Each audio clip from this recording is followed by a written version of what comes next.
The space station was huge, bigger than anything Jake had ever seen before. Ships of all sizes came and went like busy bees around a hive. Strange creatures walked around everywhere. Some had 4 arms, some had wings, and some looked like walking trees. But they all had one thing in common. They were all trying to get away from Gate 47. Jake walked through the crowd with his old backpack. He did not look special, just a regular human in work clothes. His ticket said Flight 7734 to the B, Outer Colonies. He had a job waiting there, fixing mining equipment on a planet called Rock Bottom. It was not a fancy job, but it paid well. The closer he got to Gate 47, the emptier the hallways became. Other travelers saw the gate number and quickly walked the other way. Some even ran. Jake wondered why everyone seemed so scared. At the information desk, a blue alien with 6 eyes was helping customers. When Jake showed his ticket, all 6 eyes went wide. "Sir," the alien said in a worried voice, "are you sure this is your flight? Flight 7734 to the Outer Rim?" "Yes," Jake said. "Is there a problem?" The alien looked around nervously. "That ship, it has a bad reputation. Very bad. In the last year, only 6 out of 10 flights made it to their destination safely." Jake raised an eyebrow. "What happened to the other 4? Pirates got 2 of them. Space storms destroyed one. The 4th one just disappeared. No one knows what happened. But 6 flights made it through fine," Jake said with a small smile. "Those are not terrible odds." The alien stared at him like he was crazy. "Sir, most people would rather wait 3 months for a safer ship than take those chances." "I don't have 3 months," Jake said. "My new job starts next week." The alien shook his head and pointed toward Gate 47. "Your funeral, human." Jake walked to the gate area. It was completely empty except for the crew. A large lizard-like creature in a captain's uniform was talking to his team. His name tag said, Captain Torque. Near him stood a bird-like alien with beautiful feathers. That was probably the pilot. A slug-shaped creature with multiple arms was checking equipment. The 4th crew member looked like a giant insect. When they saw Jake approaching, they all stopped talking. Captain Torque walked over to him. "You are the passenger for Flight 7734? "That's me," Jake said, showing his ticket. The captain looked at the ticket, then at Jake, then back at the ticket. "Human, do you know what route this ship takes?" "Through the danger zones to the outer colonies," Jake said. "That's why the ticket was so cheap." "Cheap?" The bird-like pilot laughed, but it was not a happy laugh. "Sir, this route goes through 3 active war zones. We have to pass by 2 unstable wormholes that could collapse at any time. Then we fly through the Crimson Nebula, where ships disappear every month." The insect crew member, whose name tag said Bug, clicked his mandibles nervously. "Most passengers take one look at our ship and buy tickets for other flights, even the desperate ones." Jake looked out the window at their ship. It was not pretty. The hull was covered in burn marks and patches. Some parts looked like they had been welded on after being blown off. The engines were old and made weird noises. It looked like it had been through several battles and barely survived each one. "She doesn't look like much," Jake admitted. "But she's still flying. That counts for something." The slug-like mechanic, whose name was Rex, slithered closer. "Sir, with respect, maybe you should reconsider. There are other ships leaving tomorrow, safer ships." "This ship leaves today," Jake said simply. "I need to get to Rock Bottom as soon as possible." Captain Torque sighed. "Very well, but I must warn you, this journey is dangerous. More dangerous than most people can imagine. We cannot guarantee your safety." "I understand," Jake said.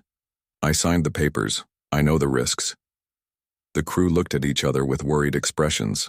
They had seen many passengers over the years, but most ran away once they learned the truth about Flight 7734. This human was different. He seemed calm, almost relaxed. "Sir," the pilot Lynn said, "may I ask what you do for work?" "I'm an engineer," Jake replied. "I fix things that are broken, usually in dangerous places." "What kind of dangerous places?" Bug asked. Jake thought for a moment. "I've worked on oil rigs in the middle of storms. I've fixed equipment in underwater mines. I once repaired a space elevator while it was moving. Dangerous is part of the job. Captain Torque nodded slowly. Maybe this human was not as helpless as he looked. All right then, the captain said. We begin boarding in 10 minutes. I hope you have a strong stomach. This ship was not built for comfort.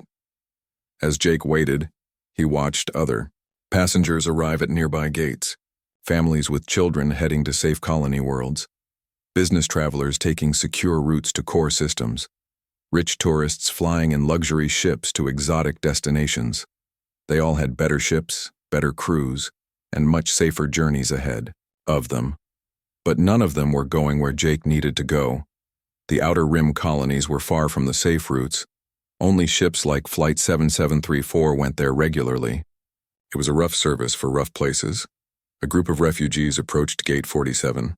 They carried everything they owned in small bags. They looked tired and desperate.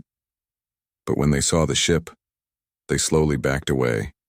Even people with nowhere else to go were too scared to board Flight 7734. Time to go, Captain Torque announced. Jake picked up his backpack and walked toward the ship. Behind him, he heard the crew talking quietly. Think he'll survive the trip? Rex whispered. Humans are tougher than they look, Lynn replied. But this route breaks everyone eventually. We'll see, Bug said. We'll see. Jake smiled to himself as he boarded the ship. He had a feeling this was going to be an interesting journey. The crew thought he was crazy for taking this flight. Maybe he was. But sometimes crazy was exactly what a situation needed. The ship's interior was just as rough as the outside.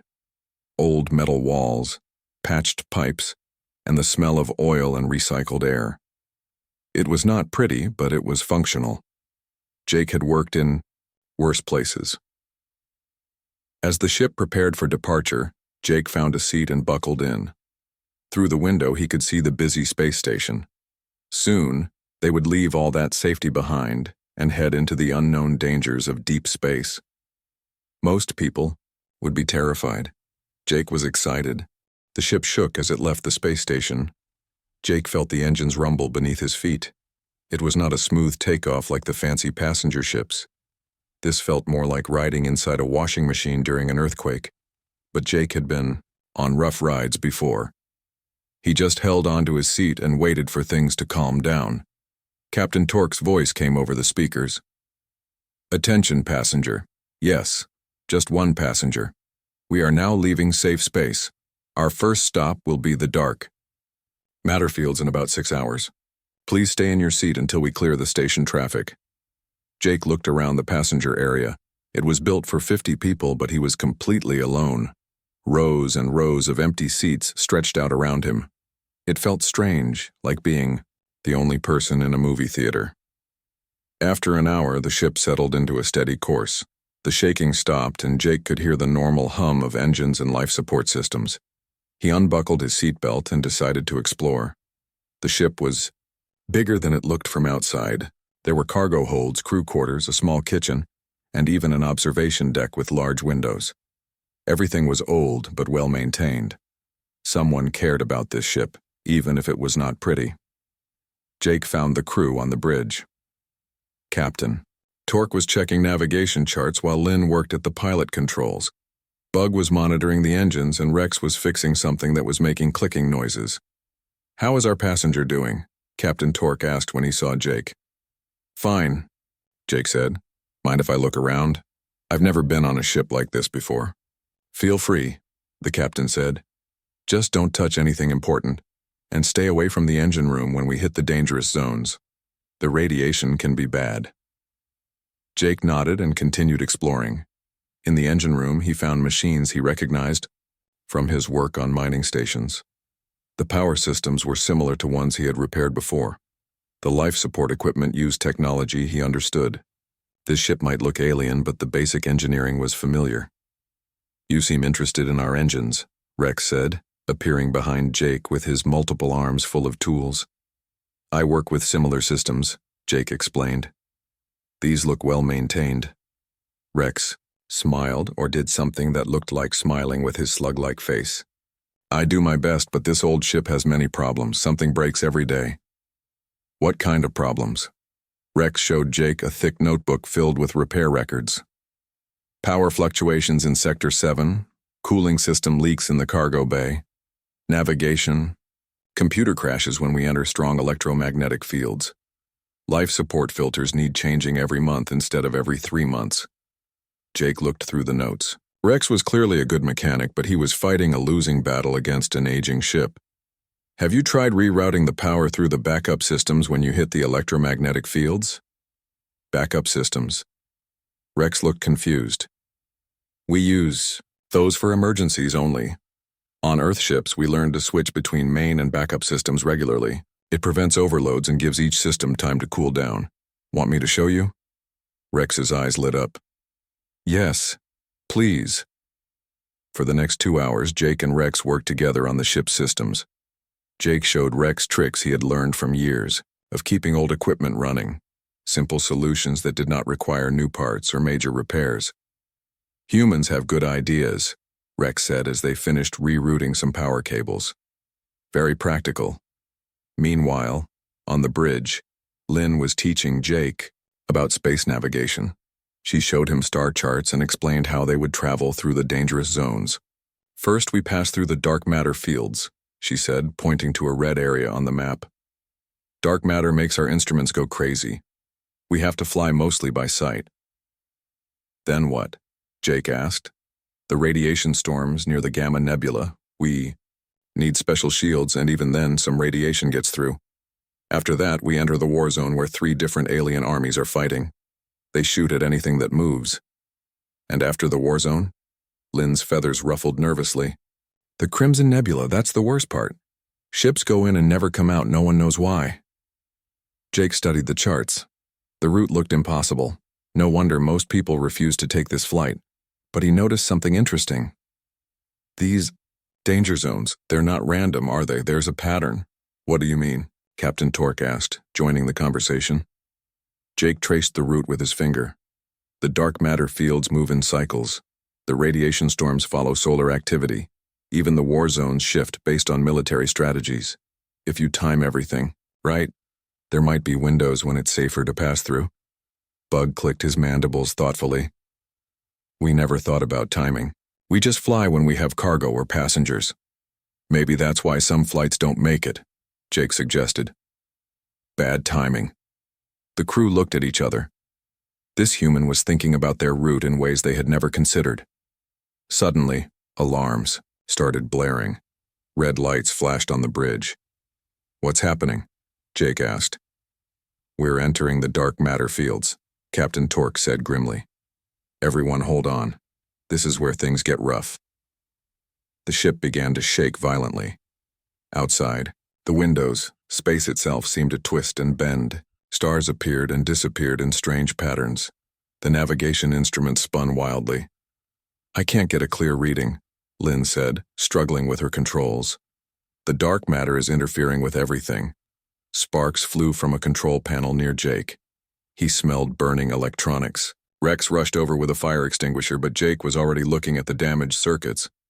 Don't spray that yet, Jake said. The fire is just from an overload. See this circuit here? It's trying to handle too much power. He studied the damaged panel for a moment, then started disconnecting some wires. If we reroute the power through these secondary circuits, we can bypass the overload. Are you sure? Rex asked nervously. I've done this repair 100 times on mining equipment, Jake said confidently. Same principle, different application. Jake quickly rewired the circuits while the ship continued shaking. Within minutes, the spark stopped and the panel came back online. Navigation is working again, Lynn reported with amazement. Captain Torque stared at Jake. How did you know how to fix that? Like I said, I fix things for a living. Doesn't matter if it's human, technology, or alien technology. Electricity works the same way everywhere. The ship continued through the dark matter fields, but now their instruments were working properly. What should have been a blind flight through dangerous space became a manageable journey. Amazing, Bug whispered to Rex. Maybe having a human aboard is not such a bad thing. Rex nodded, still amazed by Jake's quick repair. This human knows what he is doing. As they cleared the dark matter fields and entered normal space again, the crew looked at Jake with new respect. He had just solved a problem that usually made this part of the journey terrifying. Next stop, the radiation storms, Captain Torque announced. But for the first time in years, he did not sound worried. Jake smiled and returned to his exploration of the ship. This journey was turning out to be exactly what he had hoped for. Interesting, challenging, and full of problems to solve. The ship had been flying smoothly for 3 hours when the alarms started screaming again. This time, they were different alarms. Not the steady beeping of equipment problems, but the sharp, urgent sound that meant immediate danger. Jake was in the observation deck watching the stars when Captain Torque's voice boomed over the speakers. Battle stations. We have 6 pirate ships approaching fast. All crew to emergency positions. Passenger, get to the safe room immediately. But Jake did not run to the safe room. Instead, he headed for the bridge. He wanted to see what was happening. The bridge was chaos. Red lights flashed everywhere. Erie was pushing the ship's engines to maximum power, while Bug monitored the weapon systems. Rex was trying to boost the shields, and Captain Torque was shouting orders. They're coming in fast from 3 directions, Lynn reported. Small fighters, but they're armed with plasma cannons. Jake looked at the tactical display. 6 red dots were closing in on their position. The pirates had them surrounded. Can we outrun them? Jake asked. Captain Torque shook his head. Not in this old cargo ship. Those fighters are 3 times faster than us. Then we fight? With what? Bug clicked his mandibles nervously. We have 2 small laser cannons. They have 6 ships with military-grade weapons. Jake studied the tactical screen more carefully. The pirates were moving in a standard attack formation, but something caught his attention. Behind them, scattered, across the display were hundreds of small objects. What are those? Jake pointed to the objects. Asteroids, Lynn said without looking up from her piloting. We're passing through the bleeding edge asteroid field. That's why the pirates chose this spot. We can't use the asteroids for cover because they're too big and move too fast. Jake watched the asteroids moving on the screen. They were not moving randomly. There was a pattern, a slow, steady rotation based on the gravitational pull of the nearby star. How big are those asteroids? Jake asked. Some are as large as buildings, Captain Torque replied. Others are just house-sized, all of them deadly if you hit one. And they're rotating? Yes, the whole field rotates around the star. That's what makes it so dangerous. Jake pulled up a chair and started typing on the navigation computer. Numbers and calculations filled the screen. What are you doing? Lynn asked, trying to fly evasive maneuvers as the pirates got closer. Calculating the rotation pattern, Jake said calmly. These asteroids are not random. They follow mathematical rules based on gravity and momentum. This is not the time for math lessons, Captain Torque shouted as laser fire began hitting their shields. But Jake ignored the chaos around him. He had learned to focus under pressure during his years working on dangerous mining operations. While everyone else panicked, he worked on the problem. The ship shook as more laser blasts hit them. Their shields were weakening. Shields at 60%, Rex reported. 50%, he said a minute later. Jake finished his calculations and looked up. I need you to fly directly into the asteroid field, right into the thickest part. Everyone on the bridge stared at him. Are you insane? Captain Torque demanded. That's suicide. No, Jake said, showing them his calculations. Look at this pattern. The asteroids rotate in a spiral. If we time it exactly right, there are gaps. Windows where we can fly through safely. Windows. Lynn's voice was high with stress. Those asteroids are moving at hundreds of kilometers per hour, but they're moving in a predictable pattern, Jake explained, like gears in a machine. If we enter at exactly the right moment and follow this flight path, we can pass through safely. Captain Torque looked at the screen showing Jake's calculations. The math was complex, but the logic was clear. And the pirates? Their ships are smaller and more maneuverable than ours, but that works against them in the asteroid field. They'll have to slow down and be more careful. Some of them won't make it through. Another blast rocked the ship. Shields at 30%, Rex announced. "We have to decide now," Jake said. "Either we try this, or we surrender to the pirates." Captain Torque looked at his crew. They were all scared, but they trusted him to make the right choice. "Lynn, can you follow his flight path exactly?" Lynn studied Jake's calculations. As the ship's pilot, she understood navigation better than anyone. "It's crazy, but the math looks right. If we're off by even 1 second, we're dead." "Better than definitely being dead," Captain Torque decided. "Do it." Lynn changed course toward the asteroid field. The pirates followed, firing constantly. Their shields were down to 20%. "Here we go," Jake said, watching his calculations. "Turn left in 3, 2, 1, now." Lynn turned the ship hard to the left. A massive asteroid the size of a city block spun past them, missing by just a few meters. "Dive down, now," Jake called out. The ship dove under a cluster of spinning rocks. Behind them, they heard an explosion. One of the pirate ships had clipped an asteroid and was destroyed. "Right turn in 5 seconds," Jake said, his eyes never leaving the screen. 4, 3, 2, 1, turn. Lynn followed every instruction perfectly. The ship twisted and turned through the asteroid field like a dancer moving through a deadly ballet. Rocks spun past them at incredible speeds, but Jake's calculations were perfect. They always had just enough room to pass through safely. Behind them, the pirates were having trouble. Their smaller ships were fast, but they could not predict the asteroid movements like Jake could. 2 more pirate ships crashed into spinning rocks. "Climb up, now," Jake shouted. The ship shot upward, passing between 2 asteroids that smashed together right where they had been a second before. 3 pirates left, Bug reported, monitoring the sensors. Jake continued calling out course. Corrections, left, right, up, down. The ship danced through the deadly field while the pirates struggled to keep up. "Final turn coming up," Jake announced. "This is the tricky part. We need to spiral around that big asteroid and use its gravity to slingshot us out of the field." "Slingshot?" Captain Torque asked. "Trust me," Jake said. "Lynn, follow my directions." "Exactly. Turn right and accelerate toward that asteroid." It looked like they were going to crash into the massive rock, but at the last second, Jake called for a sharp turn. The ship whipped around the asteroid, using its gravity to boost their speed and launch them out of the field. The remaining pirates tried to follow, but they were going too fast. 2 of them crashed into the big asteroid. The last one managed to escape, but he was alone and decided to retreat. "We're clear," Lynn announced, breathing heavily. The bridge was silent except for the sound of everyone catching their breath. "How did you do that?" Captain Torque asked Jake. Jake smiled. "Pattern recognition. Humans are good at seeing patterns. In chaos. We had to be. Our ancestors survived by understanding how nature works."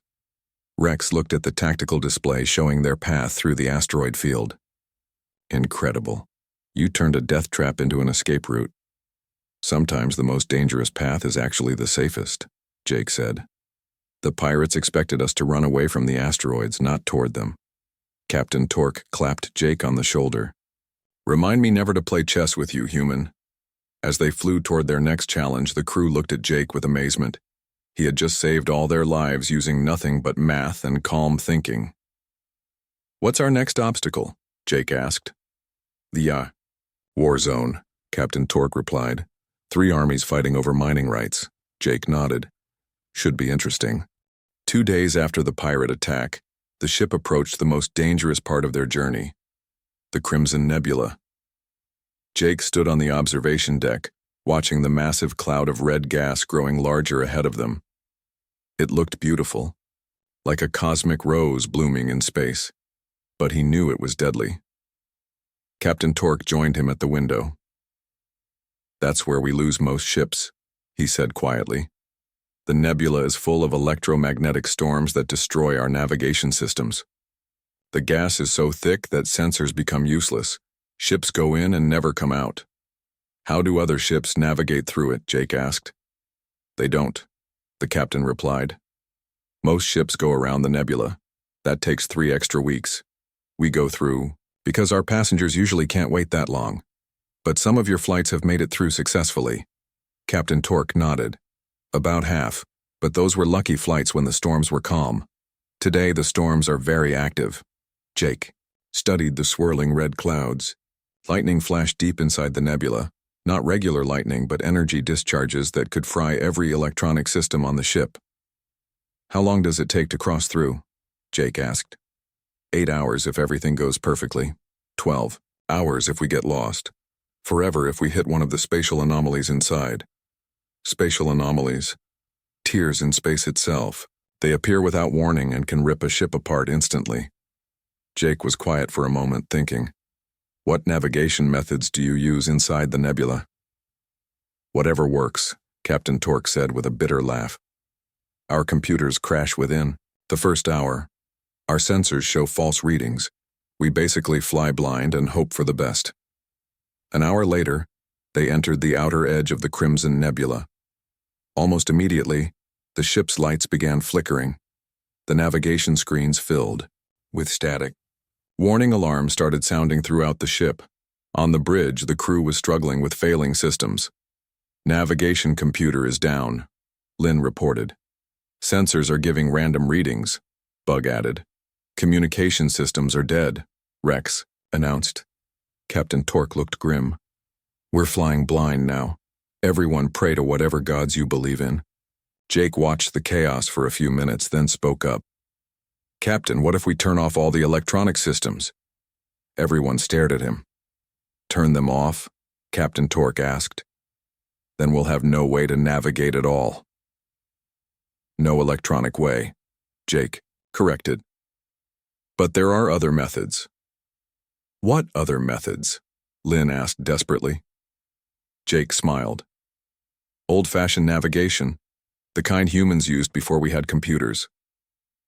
He went to his backpack and pulled out a simple mechanical compass and a notebook. Before humans had GPS or electronic navigation, we found our way using stars, wind patterns, and basic mathematics. But we're in space, Bug protested. There's no wind here. No, but there are gravitational currents, magnetic fields, and stellar positions. The same principles apply. Captain Torque was skeptical. You want to navigate through the most dangerous region in the galaxy using a compass and notebook? Why not? Jake said. Your electronic systems don't work here anyway. At least this way, we'll have some control over our direction. The ship shuddered as another electromagnetic storm hit them. More systems failed. We're losing life support power, Rex warned. All right, Captain Torque decided. Turn off everything except basic life support. Let's see what the human can do. The bridge went dark except for emergency lighting. The constant humming of computers and electronics stopped. For the first time in hours, there was relative quiet. Jake went to the observation windows with his compass and notebook. He spent several minutes looking at the stars visible through gaps in the nebula clouds, making notes and calculations. What are you doing? Lynn asked. Getting our position, Jake explained. See those 3 bright stars in a triangle pattern?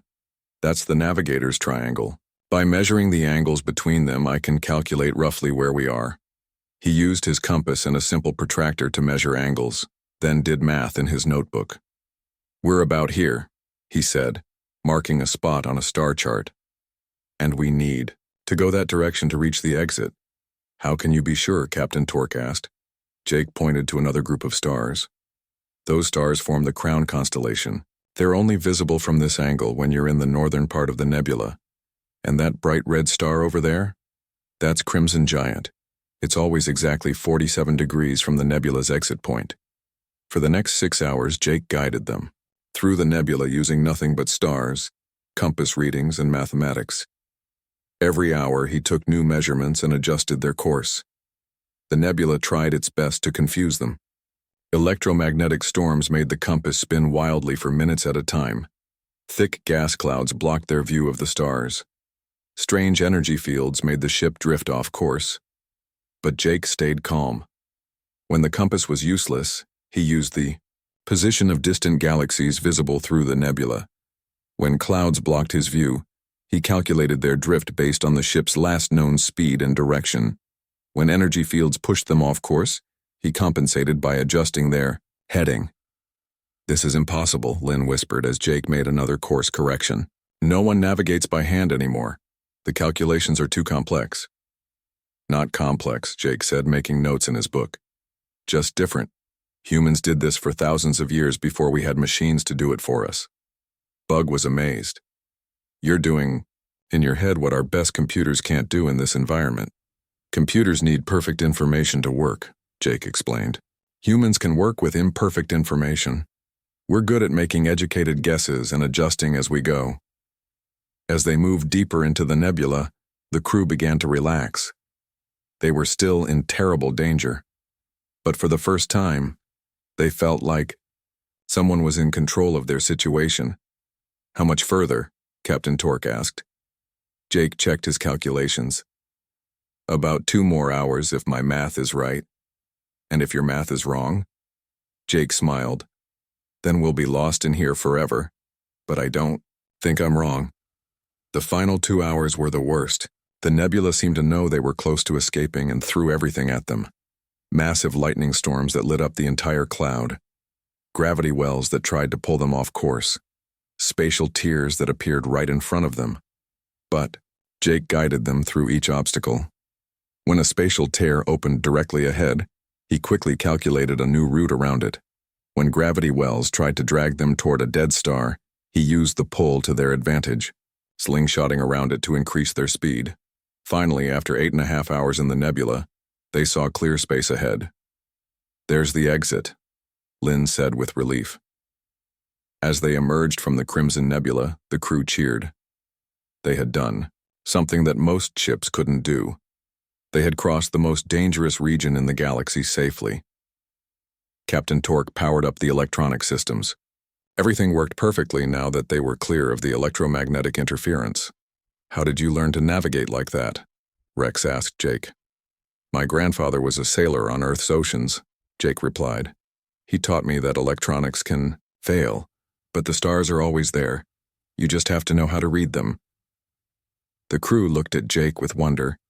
He had saved their lives again, this time using skills that were thousands of years old. "One more obstacle," Captain Torque announced. "The final war zone." Jake nodded and put away his compass and notebook. "I'm ready." The final war zone was different from what Jake expected. Instead of massive battleships fighting in space, he saw something much stranger. Hundreds of small robot ships moving in perfect formation, attacking anything that came near. "Automated defense grid," Captain Torque explained as they watched from a safe distance. 3 different alien armies set up these robot fleets to guard their territory. The problem is the robots have been fighting each other for so long that they've forgotten their original programming. Now they just attack everything. Jake studied the robot ships through the observation window. They moved in rigid patterns, like a deadly dance that never ended. "How do most ships get through?" "Speed and luck," Lynn said. "Fly fast, hope the robots are busy fighting each other, and pray you don't get caught in the crossfire." "What's our success rate with that method?" Jake asked. Bug clicked nervously. "About 50%. The robots are very fast, and their weapons are very accurate." Jake watched the patterns for another hour. The robot ships moved in groups of 12, forming triangular attack formations. Every few minutes they would shift positions, but always in the same way. "These robots are following a program," Jake said finally. "They're not thinking, they're just following instructions." "So?" Captain Torque asked. "So programs have rules, and rules can be predicted." Jake pulled out his notebook again. "I need to watch their patterns for a while longer." For 3 hours, Jake sat at the window, making notes about how the robot ships moved. He drew diagrams showing their formations, timed their pattern changes, and calculated their response speeds. The crew thought he was wasting time. The longer they waited, the more fuel they used. But Jake ignored their worried looks and continued his observations. "I think I understand how they work," Jake said finally. "These robots were originally programmed to defend specific areas, but their programming got corrupted during the war. Now they think everything is an enemy." "How does that help us?" Rex asked. Jake showed them his notes. "Look at this pattern. Every 18 minutes, the robots reset their formations. For exactly 90 seconds during each reset, they ignore moving objects and focus only on repositioning themselves. 90 seconds? Captain Torque studied Jake's calculations. That's not much time to cross the entire war zone. It's enough if we know exactly where to go, Jake said. I've mapped their patrol routes. There's a narrow corridor that stays clear during the reset period. If we time it perfectly and fly at maximum speed, we can make it through. Lynn looked at the route Jake had drawn. That path goes right between two major robot fleets. If your timing is wrong by even 10 seconds, we'll be surrounded. The timing will be right, Jake said confidently. Machines are predictable. They do the same thing at the same time, every time. Captain Torque made the decision. We try it. Everyone to battle stations. They waited for the next reset cycle. Jake counted down the seconds while Lynn prepared the engines for maximum acceleration. Reset starting in 10, 9, 8, 7, 6, 5, 4, 3, 2, 1, go. The ship shot forward at full speed. Around them, the robot ships were reorganizing into new formations, completely ignoring the cargo vessel flying past them. 15 seconds elapsed, Jake called out, watching the timer. Stay on course. Robot ships moved above and below them, but none paid attention to the speeding transport. They were too busy following their reset programming. 30 seconds. We're halfway through.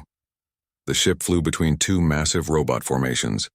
Jake could see weapon systems on the robot ships, but they remained silent and inactive. 60 seconds, almost there. Ahead of them, Jake could see clear space beyond the war zone. They were going to make it. 80 seconds, we're clear. The ship burst out of the war zone just as the robot reset cycle ended. Behind them, the robots resumed their eternal fighting, but the transport was already far away. The crew cheered and hugged each other. They had done the impossible. They had survived the complete journey from the core worlds to the outer colonies. We made it, Captain Torque said in amazement. For the first time in 2 years, we made it through without losing shields, without damage, without injuries. More than that, Lynn added. This was the smoothest trip we've ever had. Usually we limp into port with half our systems broken. Bug looked at Jake with wonder. How did you do all this? The pirates, the Nebula, the war zone, you solved every problem like it was easy. Jake smiled. It wasn't easy. But humans have had to solve problems to survive for millions of years. We're good at looking at dangerous situations and finding solutions. Rex slithered over to Jake. Will you fly with us again? We could use someone like you on every trip. I have a job waiting on rock bottom, Jake said, but maybe sometime in the future. Captain Torque shook Jake's hand. You've changed how we think about this route. Maybe it's not as impossible as we thought. Word of their successful journey spread quickly through the space lanes. Other cargo captains wanted to know how Captain Torque's ship had made it through. Every danger zone without a scratch. Soon everyone was talking about the human who had ridden the death ship and lived to tell about it. Within a week, Jake received dozens of job offers. Space navigation companies wanted him to teach their pilots. Ship designers wanted to study how humans think about problems. Even the Galactic Safety Commission asked him to help improve dangerous routes throughout the galaxy. But the biggest change was in how other species saw humans. Before Jake's journey, most aliens thought humans were just another weak species that needed protection from the dangers of space. Now they realized that humans had something special, the ability to stay calm under pressure and find solutions when everyone else was panicking. The crew of Flight 7734 became celebrities. Captain Torque was interviewed by space news networks. Lynn wrote a book about navigation techniques. Rex started teaching human-style engineering solutions at technical schools. Bug became an expert on crisis management, but they all agreed that Jake was the real hero. He had shown them that being afraid of danger was less important than being prepared for it. 3 months later, Jake got a message from Captain Torque. Flight 7734 was now one of the most popular transport routes in the galaxy. Other humans had started taking the journey, and word was spreading that the death ship was actually safer than most luxury liners. You started something amazing, the message said. Humans are now the most requested passengers and crew members for dangerous routes. Everyone wants someone who can think clearly when things go wrong. Jake smiled as he read the message. He was happy on rock bottom, fixing mining equipment and solving engineering problems. But he had to admit, he missed the excitement of space, travel. Maybe it was time for another impossible journey. After all, the galaxy was full of routes that everyone said were too dangerous to fly. And Jake had learned that too dangerous usually just meant no one has figured out the right solution yet. Humans were good at finding solutions. It was what they did best. The end of this story was really just the beginning. Jake had shown the galaxy that humans belonged among the stars, not because they were the strongest or the smartest, but because they could look at any problem and find a way to solve it. And that was amazing.